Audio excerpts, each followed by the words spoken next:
We have a follow-up on a story we brought you earlier this week. People in a military housing neighborhood reached out to us saying vagrants were living in a unit next door. Our Brian White has been working for you to get answers and has an update for us. Brian.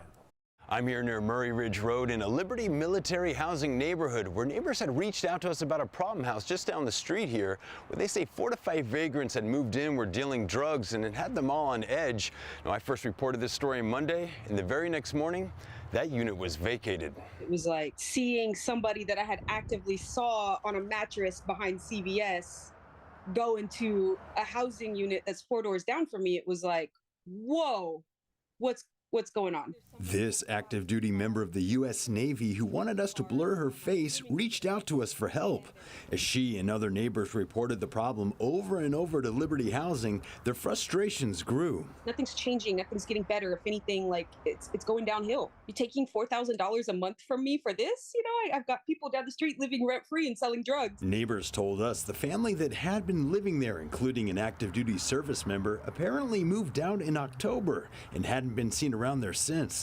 That's when neighbors noticed a group of about 5 vagrants began staying there. Another neighbor I spoke with has 2 kids, and she also wanted to remain anonymous. I'm obviously on edge at all times of, the day. In military housing, you're supposed to feel like you're somewhat safe. I have 2 young kids, and I don't want them to be exposed more to this. That day, I paid a visit to the Liberty Housing District office about the situation. And the very next morning, they took action. I saw the squatters moving out, packing boxes, putting them in the black truck.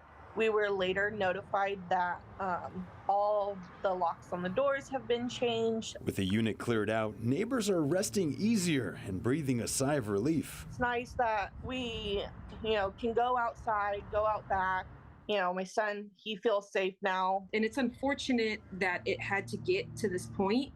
But man, what impeccable timing that the story aired. And the next day, I guess some magic paperwork went through or something, That was just such a relief, like I said, to have something actually done. Feel like a lot of neighbors are finally going to be able to maybe sleep a little better at night. In Serra Mesa, I'm working for you. Brian White, CBS 8. Thanks so much, Brian. And remember, here at CBS 8, we are working for you. If there's something that you'd like us to look into, send us an email at workingforyou@cbs8.com.